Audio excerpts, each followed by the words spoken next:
It all started with a single line in a ledger. Not for money, but for light and shadow, Leonardo da Vinci's household accounts.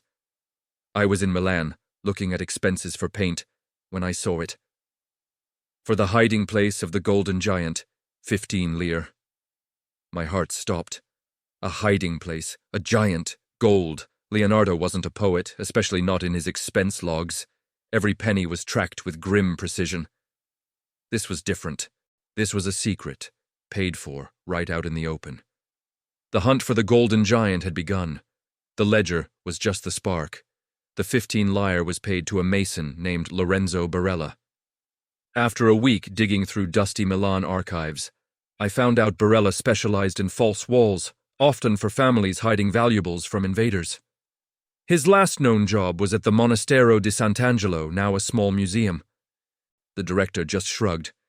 "We have lots of false walls," he said. "Everyone was hiding something." He showed me a crumbling wall, but it didn't seem right. Barella's invoice, which I'd tracked down, specified a special technique, a double layer with an air gap, to prevent mold, to preserve something delicate. I tapped the wall. It sounded solid, but then I saw it, not a crack, but a perfect, hair-thin line from floor to ceiling, hidden by the plaster. The seam of a secret door. It took a lot of convincing and an official letter from the Ministry of Culture, but 3 days later, a conservator safely opened it. Inside wasn't a room, just a small niche, and in the niche was a terracotta pot sealed with wax. Inside that pot was our next clue. It was a disc of beeswax, about the size of a saucer, with an impression on each side. One side was a tiny, detailed map of the Valtellina Valley in the Alps, with a small X marked near the town of Tirano. The other side wasn't a map, but a constellation, Corona Borealis, the Northern Crown, and a date, October 19th, 1504. Leonardo used wax for models. This was a message. The map was straightforward, but the stars and the date? Leonardo was supposed to be in Florence then. A librarian friend helped me with the astronomy. October 19th, 1504, she said over the phone. Corona Borealis was directly overhead at midnight in the Valtellina, a perfect zenith. It's not just a location, it's an alignment. Look for something that points straight up. The X on the map was in the Val di Mello, a valley filled with towering granite spires, something pointing up. A giant? My heart was pounding. The Golden Giant. A week later, I was standing in the breathtaking Val di Mello. The X on the map pointed to a specific cliffside, a rock-climbing spot called Il Dito di Dio, God's Finger, a giant granite pillar. I'm no climber, so I hired a local guide, Bruno. When I showed him the wax disc, his eyes widened. Il Gigante, he whispered. He knew the story.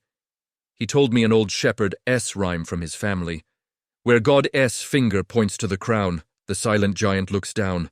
In the lion's mouth, not on the ground, the golden secret can be found. In God's finger was the spire. The crown was the constellation above it. The silent giant had to be the treasure. But in the lion's mouth, not on the ground. Leonardo's personal emblem was a rampant lion. We started to climb. It was a brutal 6-hour ascent. At the top, there was nothing, but Bruno, scanning the opposite cliff face with binoculars, suddenly grunted. There, not on the ground, on the wall. Carved into the granite of the opposite mountain, visible only from that exact spot, was a weathered lion's head. Its mouth was open, and in the center was a dark, vertical slit. We rappelled down, crossed over, and climbed up to the lion. The mouth was a fissure, and inside the air was cold. My headlamp revealed the back wasn't natural rock. It was a bronze plate, green with age, set right into the mountain. Engraved on it was a complex geometric pattern, and at the center, a star-shaped indentation with 9 points of varying depths. It was a cryptex, a type of lock Leonardo had sketched.